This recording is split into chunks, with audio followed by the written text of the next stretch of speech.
오늘 미국 주식시장 장이 좀 짧았습니다. 짧았고 S&P하고 나스닥은 내렸고요. 스몰캡이 올랐습니다. 오히려 플러스로 다우하고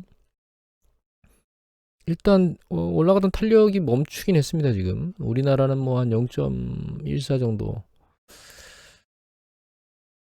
유럽장도 힘을 좀 잃었습니다. 플러스가 많긴 하지만 정말 조심스럽게 장을 봐야 될 때가 지금 이제 왔거든요. 블랙 프라이데이 쪽에 매출이 좋아서 조금 더 올라가고 12월 14일 날 연준 금리 인상 발표가 나오면 그때 이제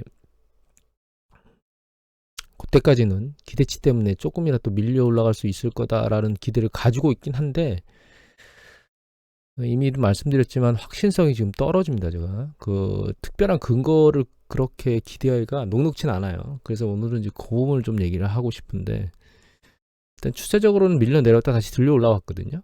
그리고 CNN 비즈니스의 Fear and Greed 인덱스를 보면 추세적으로 얘 꼬물딱꼬물딱 거리긴 하지만 상단에서 계속 머무르고 있습니다. 아직까지 투자 심리는 괜찮은 것 같이 보이기는 하는데, 이거 23일 날 나온 그 개인들, 이게 개인입니다. 미국의 개인 투자자들 투자 심리 조사한 거거든요. 조사한 건데 여기 보시면 이제 16일까지는 분리시가 추세적으로 좀 확 밀려 올라왔다가 지금 툭 떨어졌어요. 일정 부분 베리시 변화는, 그러니까 이게 소극적인 태도에 대한 변화는 그렇게 크게 아랫방향으로 내려가질 않고 비슷한 수준인데, 위로 상승할 거다라고 하는 것보다는 뉴트럴 중립, 그러니까 눈치 보기가 좀 더 늘어났습니다. 그래서 방향성 타진을 고민하고 있는 그런 상황이 개인 투자자들이 보이고 있고요. 아직 그 미국 기관 투자자 전문 투자자들 나오는 NAIM은 원래 발표가 나왔어야 될 것 같은데 안 나왔습니다. 이번 주께. 그래서 지난주까지는 추세적으로 올리고 있었는데, 제가 보기에는 눈치 보기를 지금 해대고 있고, 이게 보시면 이게 S&P 500 지수거든요. 지금 추세선 상단에 약간 못 미쳐 있긴 한데 조금 더 들어올릴 수 있을까라고 하는 생각을 조심스럽게 하고 있긴 합니다. 빅스 지수도 오늘 빅스 지수 보면 이거 CBOE 데이터입니다. 빅스 지수 보면은 초반에 이제 들렸다가 아랫방으로 내려와서 안정화 국면, 변동성이 좀 떨어지는 걸로 내려왔거든요. 근데 이제 최근 1년, 직전 1년치를 보면 이게 하단부에 상당히 많이 내려와 있는 상황입니다. 이게 8월 17일 뭐 6일 요때잖아요. 요때가 주식시장으로 놓고 보면 지난번 정점 쳤을 때입니다. 요때 8월 16일이죠. 그죠? 그러니까 일정 부분 올라가서 밑으로 터닝하는 패턴을, 그러니까 이게 빅스 지수는 거꾸로 보거든요. 바닥까지 붙었을 때 충분히 많이 바닥으로 붙으면 그게 조정에 근접했다는 시그널로 인지를 하는 거거든요. 상단에 붙으면 이제, 그러니까 바닥에 붙으면 반대로 이제 위에 올라간 상단에 근접했다고 보고, 이제 윗단으로 붙으면 조정의 바닥으로 이렇게 이해를 하는데, 조금 더 내려갈 여력이 있긴 하지만 일정 부분 많이 내려와 있는 상황입니다. 다만 이제 추세적으로 오늘 보면 들렸다가 내려오긴 해서 안정화 국면을 가고 있긴 한데, 이 기사를 보면 제가 내용 전달하고자 하는 게 정확히 지금 구술되어 있습니다. 송형국 기자께서 11월 26일 날 이제 KBS에서 올렸거든요. 역시 블랙 프라이데이를 계속 보면서 투자들이 생각을 하고 있는데, 이제 문제는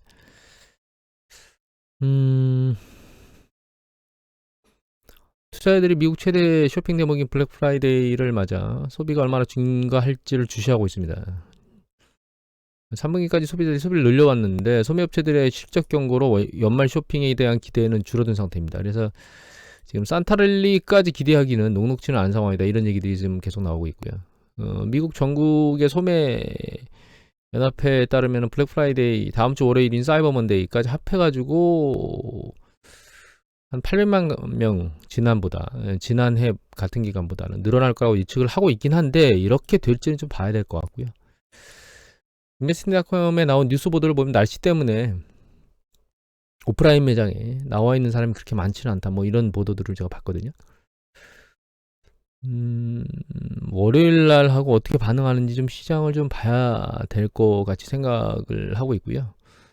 중국이 코로나19가 지금 꾸물꾸물대고 난리가 나고 있죠. 방역 뭐 3만 명 어쩌고저쩌고 이런 얘기들을 해대고 있는데, 인구에 비하면 사실 숫자가 그렇게 많은 건 아닙니다. 중국은 14억인가 15억 인구 정도 되거든요. 제로 코로나 때문에 이제 애를 쓰고 있고, 물론 중국이 가만히 있진 않아요. 이거 보시면 이게 지준율이거든요. 지급 준비율을 또 내렸거든요. 25일 날.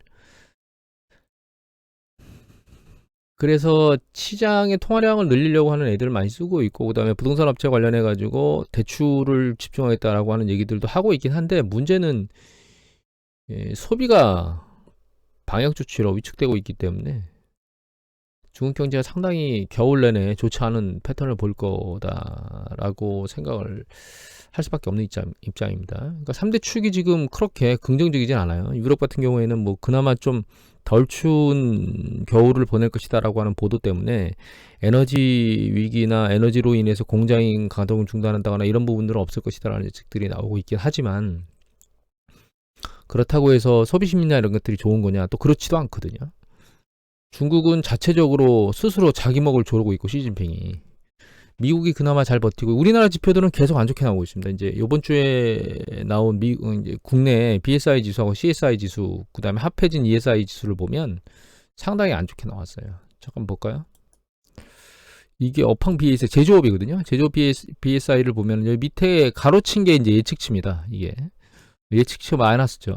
전체적으로 업황은 플러스로 좋게 반등한 것처럼 보이는데, 향후에 대한 12월의 기대치는 마이너스예요. 지금 연말 다가오는데도 그 기대치가 좋지 않다는 거죠. 전체적으로 놓고 보면. 이거는 내수 수출 다 동시에 마찬가지입니다. 지금 현재 업황은 11월 달에 좋아진 걸로 나오지만 12월 기대치는 전부 다 마이너스로 내려갔죠. 수출 내수 다. 그리고 안에 쭉 보면 이 플러스 패턴으로 나와 있는 거 있죠. 향후 이 밑에 있는 가로치가 향후 기대치가 플러스 패턴으로 나와 있는 건 생산 설비하고, 그다음에 재고, 그다음에 밑에 보면 인력 사정이에요. 그리고 자금 사정 안 좋다고 나오죠. 채산성 안 좋다고 나오죠. 생산도 안 좋게 나옵니다. 신규 수주도 그렇고, 이게 신규 수주거든요. 전체적으로 지금 굉장히 안 좋은 상황으로 가고 있다, 이렇게 보면 될 것 같고, BJ조업 부분, 서비스 부분이죠. 이 부분도 보면 밑에 보면 이제 업황이 현재 상황도 안 좋아지고 있고요. 마이너스 3이죠. 기대치도 안 좋아지고 있습니다. 서비스업도 마찬가지입니다. 지금 현재. 그래서 서비스업도 자금 사정이 안 좋다라고 하는 것들이 상당히 크게 내려갔고, 지금 금리가 굉장히 올라가면서 채산성도 떨어진다는 얘기가 나오고 있죠. 인력 사정 부분만 괜찮고 나머지 것들은 전부 다 안 좋은 상황입니다. 그래서 이 두 가지를 전부 다 합한 게 ESI인데, 경기심리 지수인데, 이 두 아랫방향으로 계속 급락하고 있습니다. 보시면 전 영역에서 다 똘똘 뭉쳐서 움직여야 되는 경제가 똘똘, 이게 그 좀 안타까운 일이긴 하지만, 새로운 대통령이 나왔는데도 불구하고 그 동력이 제대로 작동, 신규 대통령이 들어온 것에 대한 동력 작동이 제대로 현재는 안 되고 있습니다. 사실 경제 지표를 그렇게 끌어올리지는 못하고 있어요. 심리적 지수들을 끌어올리지는 못하고 있는 거죠. 좀 문제입니다.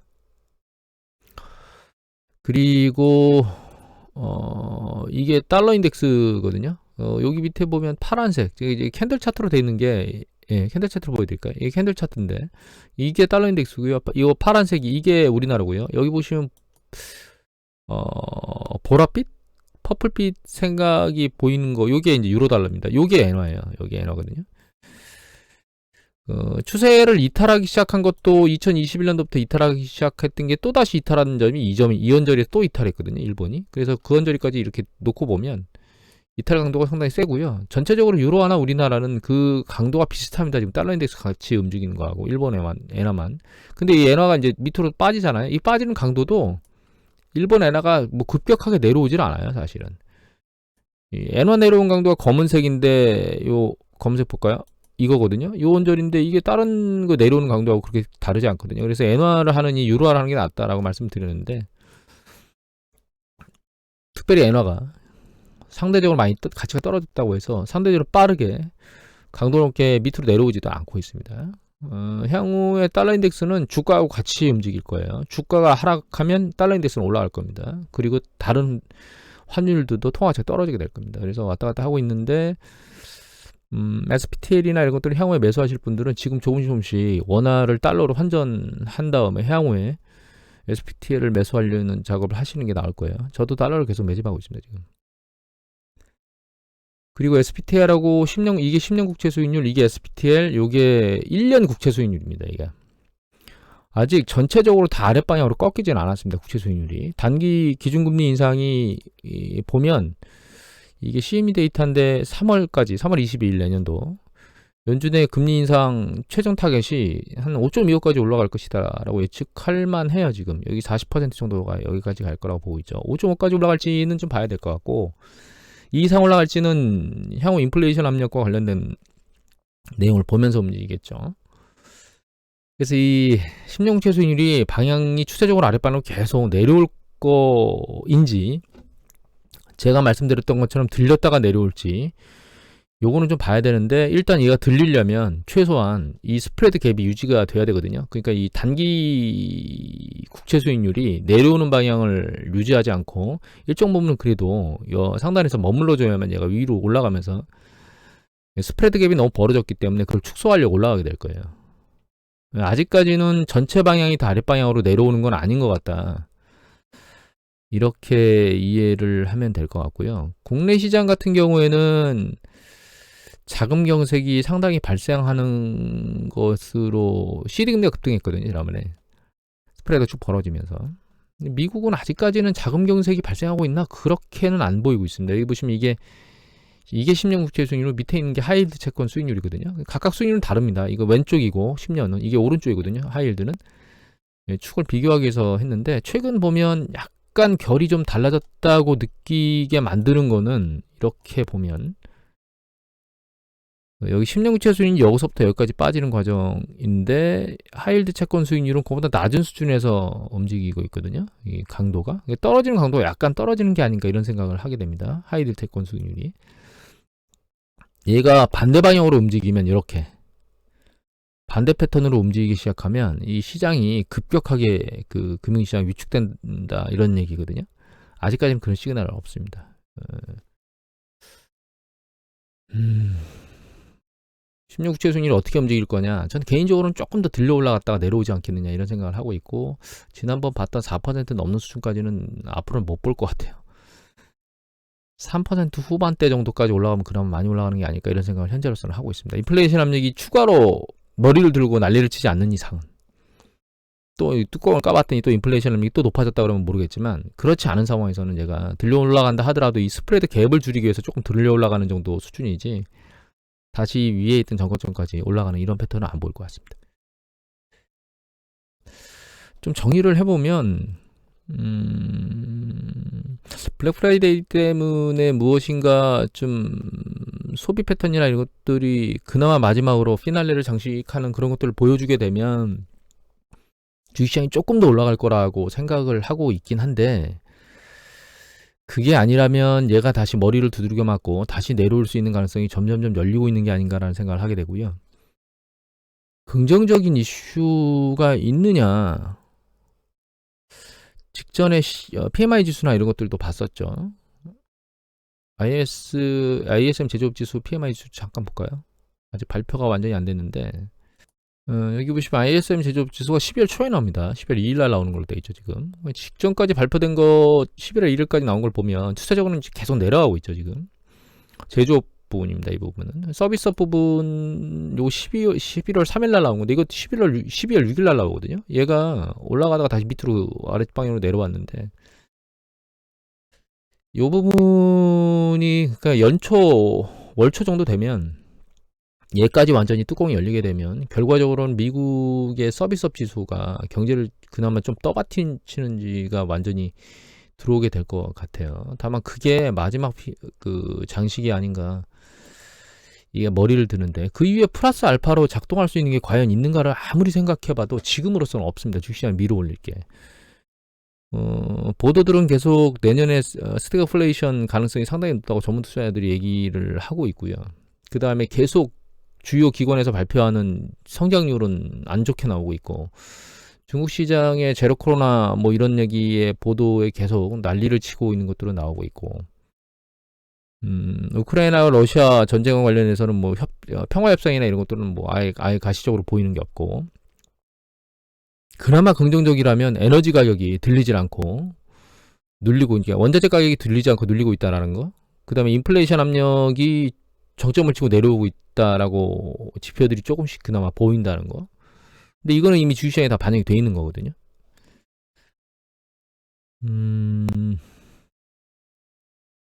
이제 포지션을 다시 건드리고 투자 비중, 위험자산 투자 비중을 축소하는 그런 시기가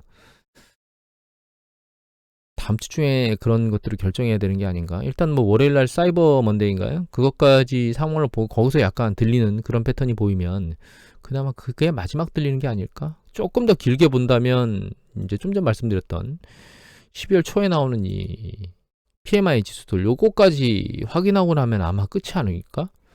그 전에 정점을 치고 조정을 받지 않을까? 이런 생각 때문에 머리가 지금 혼란스러운 그런 상황입니다.